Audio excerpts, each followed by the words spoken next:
Well, I'd like to begin this morning with the greeting that Arch Klumpf made to the Rotarians at the 1917 Rotary Convention in Atlanta. He said, "We are gathered here today, a band of loyal, tried, and true members of the most worthy organization, consecrated to the doctrine of service in all that the word implies." In 1928, he proclaimed, "The Rotary Foundation is not to build monuments of brick and stone. If we work upon marble, it will perish. If we work on brass, time will efface it. If we raise temples, they will crumble. But if we work upon immortal minds, we're engraving on those tablets something that will brighten all eternity." Rotary is built of men of good stuff, and the ideal of service is developing into a practice. As a consequence, this organization will never stand still. You think he was a visionary? He was a Rotarian with a dream, and he followed that dream for 30 years, telling Rotarians what an endowment fund could do for Rotary and the communities of the world. This is the Arch Klumpf that you all know. I would like to introduce you to the real Arch Klumpf from Cleveland, Ohio.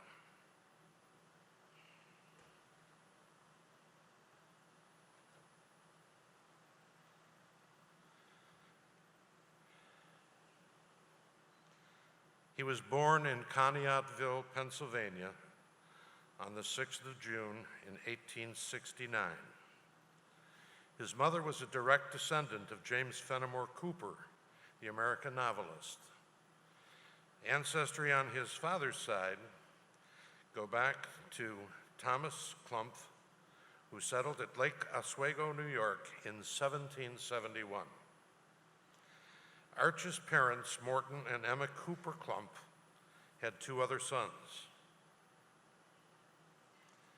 The family moved to Cleveland when Arch was very small.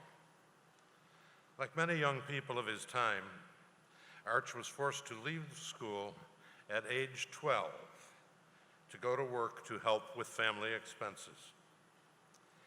Despite this responsibility, however, he found time to be a real boy. He wrote, "I graduated from devilment class with high honors and received a diploma of 2 broken legs for trying daredevil tricks that the other boys wouldn't attempt."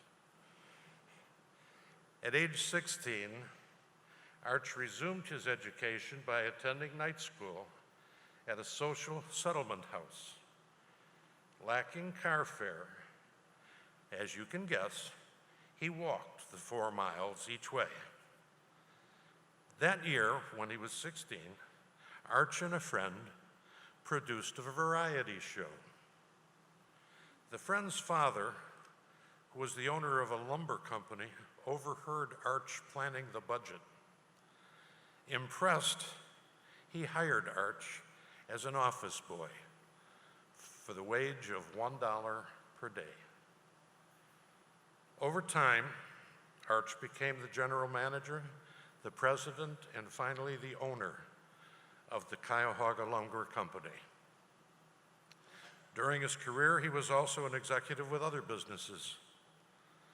He served as president of the Buckeye Box Company, the Security Savings and Loan Company, the Industrial Fabricators Incorporated, and he served as vice president of the Lake Steamship Company. Arch also had a great love for music.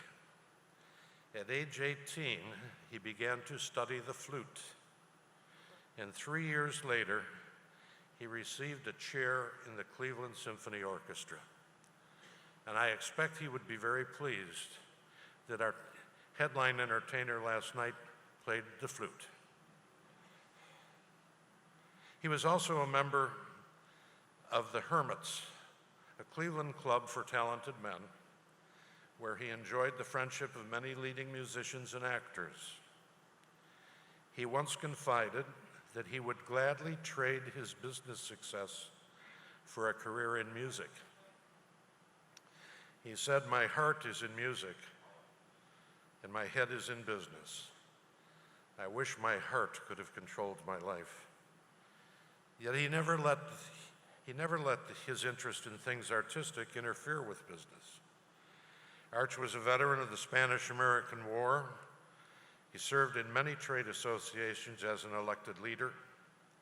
And as admirable as his business and civic activities were, it was in the service to Rotary that Arch's true talents, energy, and vision were most fully realized and expressed.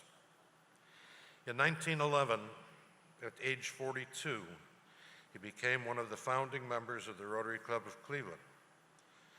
2 years later, he served as the president, and in 1914, he was elected a director of the International Association of Rotary Clubs.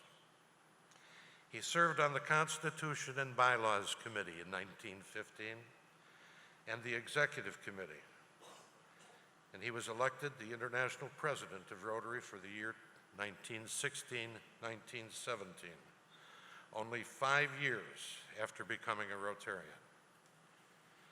On June 18th, in 1917, Arch stepped to the podium at the Rotary International Convention in Atlanta, Georgia, and proposed the creation of an endowment fund for Rotary for the purpose of doing good in the world. The fund was born, and a few months later received its first contribution of $26.50 from the Rotary Club of Kansas City, Missouri. In 1928, 11 years later, when the fund had grown to more than $5,000, it was renamed the Rotary Foundation, and it became a distinct entity within Rotary. He was one of 5 trustees appointed to hold, invest, manage, and administer all of the property of the foundation as a single trust for the furtherance of the purposes of Rotary International. 2 years later, the foundation made its first grant, $500, to the International Society for Crippled Children. How appropriate that we're this close to eliminating polio.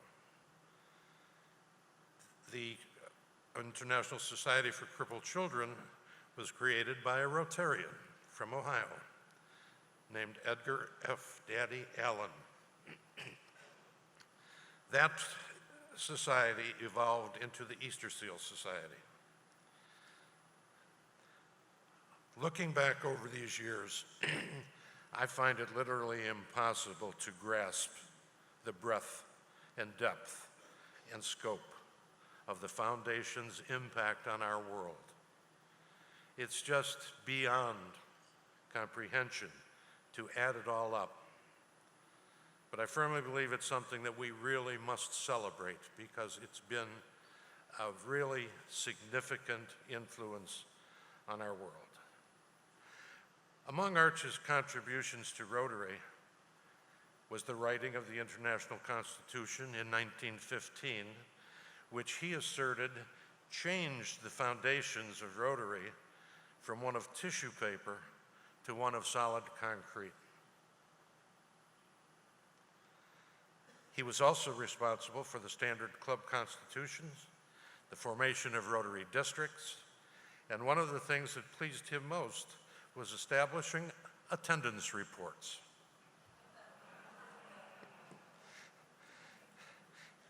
Arch served Rotary International and the Rotary Club of Cleveland faithfully and with great vision.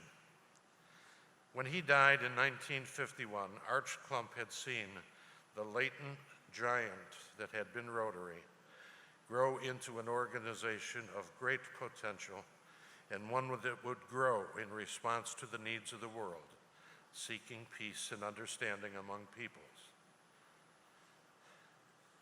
When Dick Farkas, who was among those to be honored today and remembered, when he was selected to serve as our district governor in 6630 for the year 2016-17,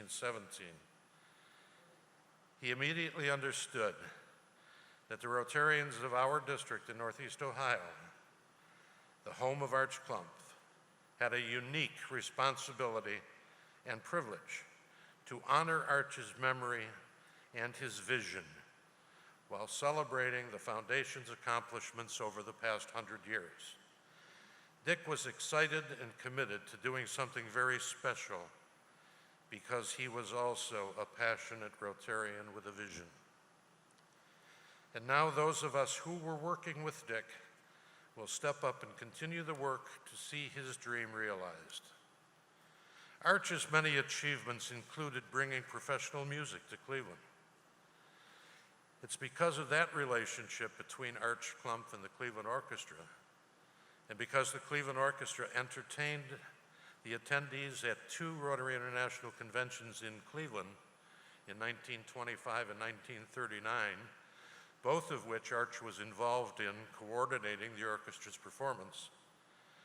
The Cleveland Orchestra, critically acclaimed as one of the 5 best in the world, has grasped the opportunity to partner with Rotary. And so we will be presenting a private, narrated Rotary concert that tells the story of Arch Klump's passion and help those less fortunate in the world, and of the Foundation's furtherance of world peace, education, and humanitarian assistance.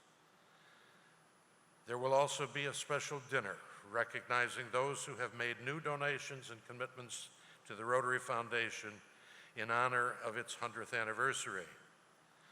You will all have the opportunity to create your own legacy with a 100th anniversary contribution to the Rotary Foundation and become a Foundation Centennial Celebration donor or a member of the Foundation Centennial Celebration class of Arch Klump Society members. This is a once-in-a-lifetime opportunity. Featured speakers will include Rotary International President-elect John Germ and the Rotary Foundation Chairman-elect Kalyan Banerjee.